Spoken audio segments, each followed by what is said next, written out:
Hello and welcome, I'm SimUK and this is my Construction Simulator 3 Console Edition review. This game comes from developers Weltenbauer and publishers Astragon. If you're interested in this game, it's probably because you're already aware of Construction Simulator 2015, a fantastic game that came out years ago and I still play and love today. I was very excited to hear that Construction Sim 3 was coming out, and with it come improved graphics and a number of additional missions and active mirrors for all vehicles. The game is going to release officially on the 7th of April 2020 and it's going to cost somewhere in the region of £15, €20. I don't have an exact price right now.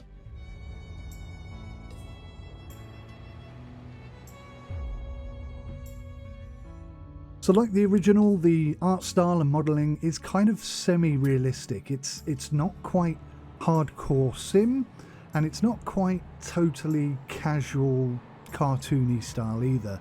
It's like a simcade level of detail somewhere in the middle. The main vehicles and the machines are pretty much okay. There are no see-through windows at all in this game. The AI car windows are all blacked out as well, so it's not super duper realistic. I've got to say though that the main vehicles all have pretty decent modelling and average shadow and light reflection effects. Speaking of lighting, there are shadows, sun rays, etc. Again, it's not simulated level, but it's pretty good. It's a simcade level of detail. As far as characters and faces go, there's nothing special here. It kind of adheres to the original. You don't really see faces as you play this game, as there's no way to get out and walk around like there was in the original game. There are, however, pedestrians, quite a few in fact, who walk around on the paths next to the streets. And there are 3 maps in total. Each one is quite big. I don't know exactly how large they are, but I believe they're somewhere in the region of 10 kilometres square each. They're fairly well detailed. I would like to say, in my humble opinion, that has better detail than Construction Simulator 15 ever did. They've all got a pretty decent layout, and I'd say they look pretty good.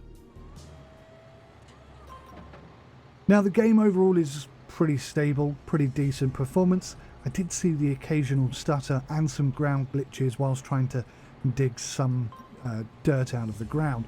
Also noticed pedestrians occasionally vanish and then reappear as well. There is a list of known bugs that have been sent to me, and some of the stuff that I've seen has been mentioned in there, so you can expect some fixes.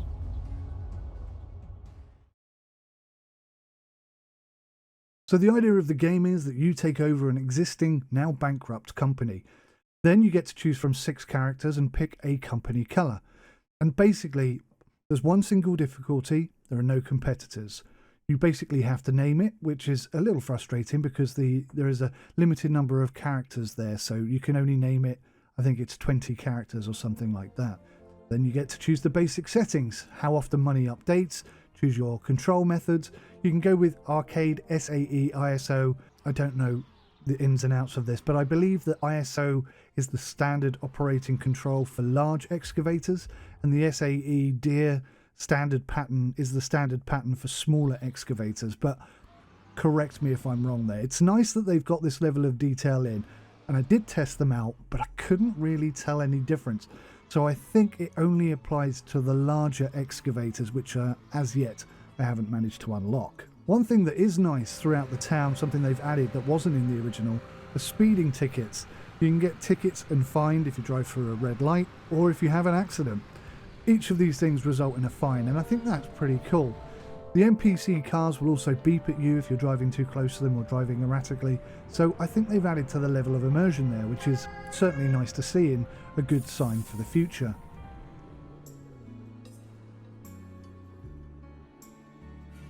There are 50 vehicles available in game and you can rent or buy them individually.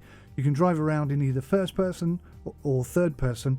You can't get out and walk around, as I've said, but they have improved the in-cab graphics, so it's all animated in there now and the wing mirrors actually work, which I know was a big thing. So the 50 officially licensed vehicles come from Caterpillar, Liebherr, Case, Bobcat, Powfinger Steel, Man, Atlas, Bell, Bonang. There's loads. There's absolutely loads, and apologies if I pronounce any of those names incorrectly. There are a lot of vehicles. They're all really nicely modelled. It's pretty impressive from that perspective. The vehicles are all fairly interactive as well. You can turn the headlights on. I've already mentioned the cabins, and they've all got like machinery adaptations as they did in the original. Like, for example, some of the trucks have cranes on the back that allow you to pick up heavy crates and load them onto the flatbed at the back, etc. I didn't notice any indicators, but what I did notice is when you reverse, you will automatically see the sort of hazard lights flashing. So either I haven't figured out how to turn them on, or there are no indicators in this game, not sure which. One thing I can say is that the physics on suspension for the vehicles is really quite good. It certainly looks and feels just as realistic as the original did. So as I say, you don't get out of the vehicles, you just switch between vehicles and buildings. So you would switch to the main office, and from there you would be able to look at the jobs that have come in and have been made available to you. So in the game in total there are 70 challenging missions, and I do believe they are quite challenging. Even from the very beginning it's quite challenging. They include things like resurfacing roads, building small family homes, industrial warehouses, skyscrapers, and there's even a bridge building mission. I'd say for beginners, or, well, I'm a beginner to PS4 controllers. Normally I use an Xbox 360 on my PC, but I do prefer to use multiple controllers with wheels, etc. But it's going to take you about half an hour to an hour, maybe longer, to complete each mission. So times that by 70 missions and you can see just how much gameplay there is going to be available here. There's also this new special construction view, pretty sure it wasn't in CS15. It's kind of like an X-ray 3D overlay which helps you figure out where things need to go. We've still got the fast travel, and that will still cost you money if you use it, and the basic character level up system which unlocks maps and new jobs is still there, and there's a bunch of tasks and achievements on the side that you can also complete as well. The game's pretty enjoyable once you get used to the interesting controls. It's really quite good, and you know, the whole thing is quite interactive. You've got locations that you need to drive to pick up gravel and sand, and that will be loaded into your truck, and you've got the flatbeds that need to go and pick up heavy crates, etc. You've got the big cranes, you've got the excavators, and there's also, not that this interests me in the slightest, there's also some Easter eggs which are actually shaped like Easter eggs, and if you find them hidden around all over the cities you get these rewards. That's not something that interests me, but maybe it interests you. So this is a medium hard simcade game. It's not, I think it's probably airing slightly leaning more towards a simulator than an arcade game, but certainly not a hardcore simulator. It's fairly easy to learn, difficult to master. I'd say that there weren't many AI cars driving about, but it's okay. It's better than before CS15, and that's all pretty good for immersion. The game does include a tutorial that'll teach you the basics, how to control the camera, how to accelerate, how to steer, that kind of thing. Each vehicle has the same guide explaining to you how to operate it, and there are 3 operational control options mentioned before for the larger excavators. This can all be turned on and off at will. Now, I'm not 1,000,000% certain that this is the case, but I cannot find any information to confirm or deny whether this game will support multiplayer. I think at the moment it won't, but actually finding information on this game is proving rather difficult, so I don't know for sure. Put it down as an advisory. I don't think there is. Could be wrong, hope I am. So the ambient audio in this game is pretty good. There's 3 places. There's the countryside, there's the docks, and there's the city. Each map area has different audio sounds, and it's pretty good. You've got birds, crickets, cars beeping, everyone sort of getting annoyed with you, etc. The gravel sounds and the machinery sounds, for me, are really quite good, as they were in the original, perhaps even better than they were in the original.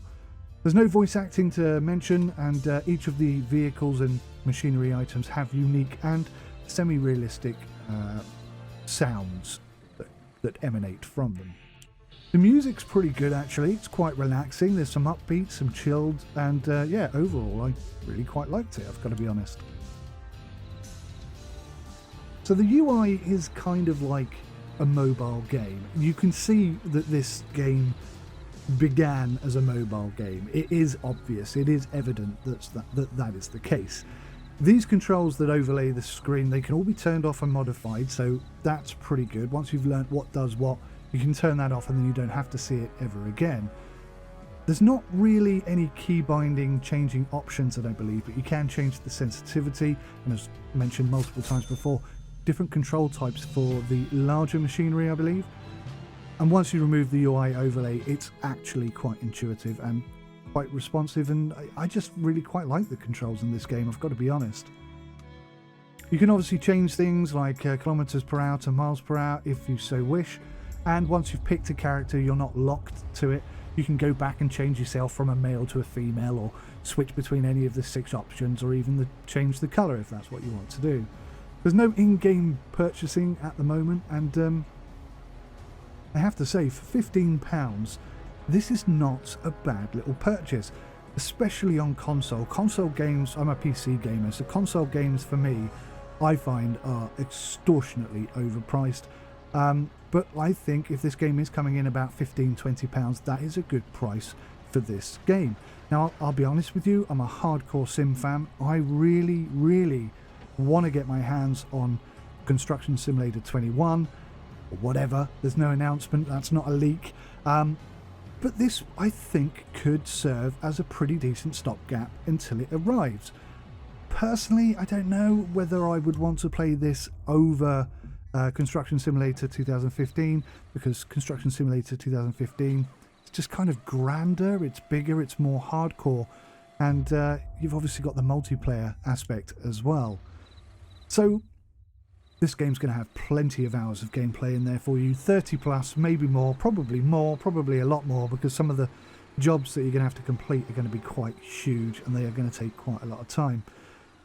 If you like this kind of thing, then it's going to have a lot of replayability. Now, I'm not sure if mods will be available. It's probably erring on the side of not, but if there are mods that will be available to this game, and like I say, finding information on this is hard, then you're going to have unlimited replayability, but I don't think that's going to be the case. So you're still going to get a good 30, 40, 50, 60, 70, maybe more hours per gameplay out of this.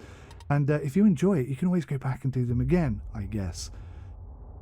So there might be some DLC releasing for the PS4, but yeah, it doesn't really work that way on PS4 so much.